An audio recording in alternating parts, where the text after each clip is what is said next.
Oke, pada hari ini kita akan membahas materi terkait dengan analisa kredit.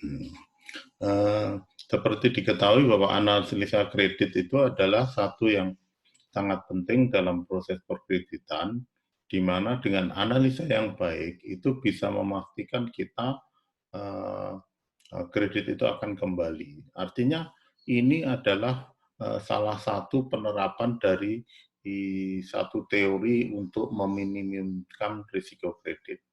Seperti kita ketahui, teori asymmetric information menyatakan bahwa pasar kredit itu pasar yang tidak kita ketahui. Artinya akan ada dua kemungkinan, yaitu kemungkinan dibayar dan tidak dibayar. Apa yang dilakukan oleh bank itu adalah memastikan bahwa kemungkinan dibayarnya itu sebesar-besarnya dan kemungkinan terbayar sedikit-sedikitnya. Jadi dengan memaksimumkan kemungkinan bisa membayar ke melunas, itu berarti minimisasi terhadap kemungkinan terjadinya kerugian. Nah, apa yang menjadi perhatian kita adalah terkait dengan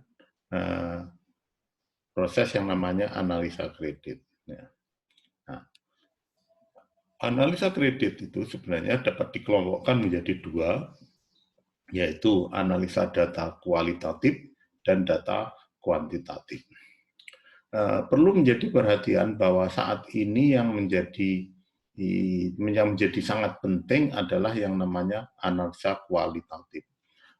Berdasarkan wawancara dengan para praktisi saat yang di bank-bank yang besar, itu ternyata ada kecenderungan yaitu yang namanya analisa kualitatif itu mampu mengkontribusi sekitar 70-80% keputusan kredit.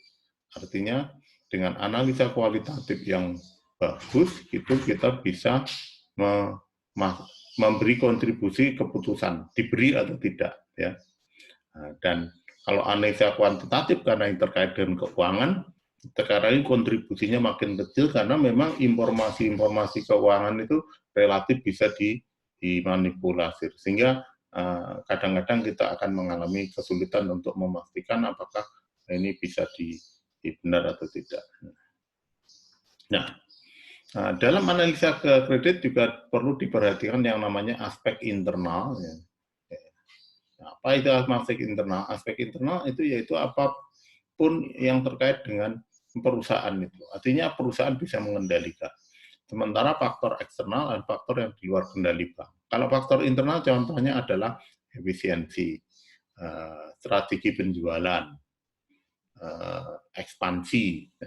Sementara faktor eksternal bisa berupa lingkungan ekonomi, juga bisa berarti karena peraturan pemerintah, ataupun peraturan-peraturan lain yang bisa berpengaruh terhadap keberadaan perusahaan. Bahkan peraturan atau keadaan masyarakat di sekitarnya itu pun juga bisa. Coba kita bayangkan bagaimana yang namanya terjadinya virus ini. Ini kan menunjukkan satu yang luar biasa. Nah, analisa kualitatif yang kita maksudkan itu adalah analisa yang internal maupun eksternal tadi. Nah, karena itu sebenarnya dalam menilai internal perusahaan itu banyak aspek. Karena itu kita bisa melihat adalah dari aspek perusahaan pesaing bisa, manajemen, organisasi, produksi, termasuk SDM dan teknologinya. Nah, ini dalam banyak kasus, ini akhirnya sering dikembangkan oleh satu metode yang dikenal dengan istilah Porter Method ya. Nah, ini analisa Porter. Nah, kalau manajemen berarti menunjukkan gimana sih perilaku manajemen. Banyak aspek yang bisa dilihat dari situ. Ya. Tapi intinya adalah bagaimana manajemen itu mampu mengelola perusahaan dengan bagus yang orientasinya adalah untuk kepentingan going concern, untuk kepentingan jangka panjang perusahaan. Jadi manajemen itu betul-betul fokus dan mendorong pada pengembangan tujuan perusahaan jangka panjang. Tapi yang menjadi perlu perhatian adalah ketika sering terjadi perputaran manajemen sering ganti orang, itu menandakan satu manajemen yang tidak bagus. Organisasi perusahaan gimana? Tata kerja dan sebagainya, itu juga menentukan. Nah, sejarah riwayat perusahaan itu sangat penting. Seperti kita ketahui, kalau perusahaan yang sudah lama, usahanya berkembang secara stabil, itu cenderung perusahaan yang bagus. Artinya kemungkinan bangkrutnya relatif sedikit. Aspek produksi, yang penting aspek produksi adalah kapasitasnya dan berapa yang digunakan termasuk juga efisiensi. Kaitan dengan pemasaran, saya pikir kita semua sudah tahu adalah inti dasarnya adalah berapa yang bisa dijual dan berapa yang margin yang dia dapat. Artinya penjualannya yang banyak itu penting, tetapi berapa margin keuntungan tiap-tiap unit yang berhasil dijual. SDM, nah ini penting juga karena perusahaan yang SDM-nya bagus itu cenderung punya kemampuan bertahan yang bagus, sering ganti-ganti karyawan tidak bagus. Nah sekarang tentu IT ya itu sangat penting.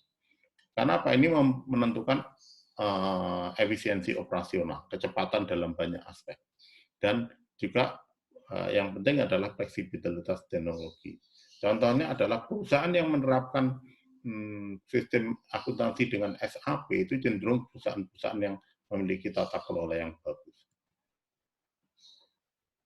Nah, sementara kalau aspek eksternal banyak sekali ya ini beban ekonomi, teknologi dan sebagainya. Coba Anda bayangkan bagaimana perusahaan yang namanya Microsoft.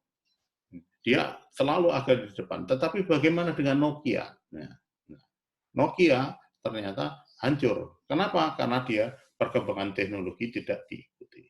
Keadaan persaingan industri, konjungtur ekonomi adalah aspek makroekonomi, tapi kalau persaingan industri itu lebih pada siapa yang menjadi leader. Makanya perlu dimengerti apa yang dikenal dengan istilah flying fish theory. Siklus ekonomi ya, itu tadi perkembangan teknologi. Okay. Nah, kalau persaingan industri ini yang paling menarik untuk dipakai adalah analisa yang pakai Porter ya. Kekuatan pembeli, penjual, dan sebagainya menentukan.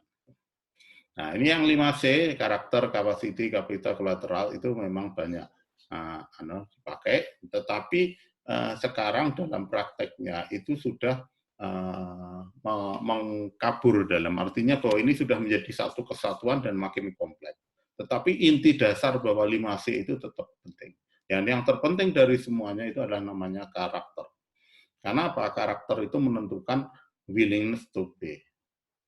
Bukan ability to pay. Karakter adalah willingness to pay. Yang lain-lain, capital, collateral, dan union adalah ability to pay.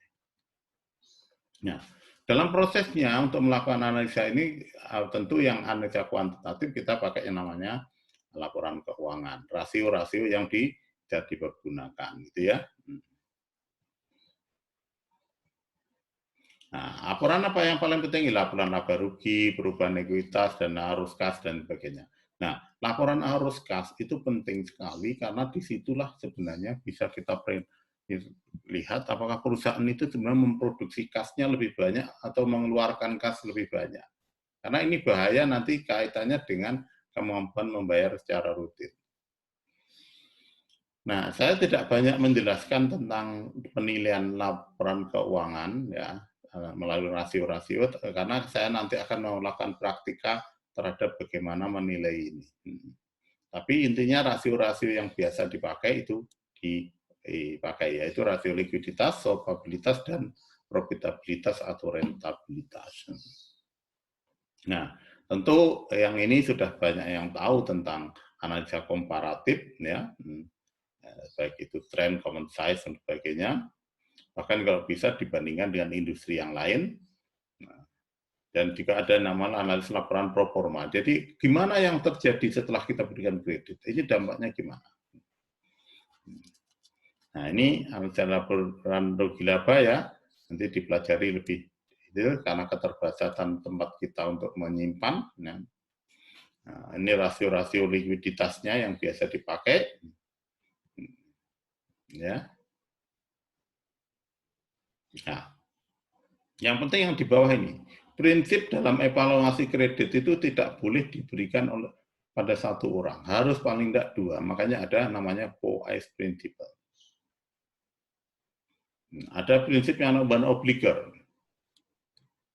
Jadi artinya walaupun ini bagus, tapi dalam grup yang tidak bagus itu bahaya. Karena ini ada ketentuan nanti terkait dengan masalah BMPK dan lain-lain. Dan kepatuhan terhadap aturan internal maupun eksternal, itu harus dipahami. Ingat, pelanggaran terhadap kejadian aturan internal itu juga bisa membawa masalah bergas bagi stok bank. Nah, terus pemantauan kredit, kredit yang diberikan harus dipantau, itu wajar. Jadi itu adalah prinsip dasar yang nanti kita pelajari di dalam ini yang awal ini.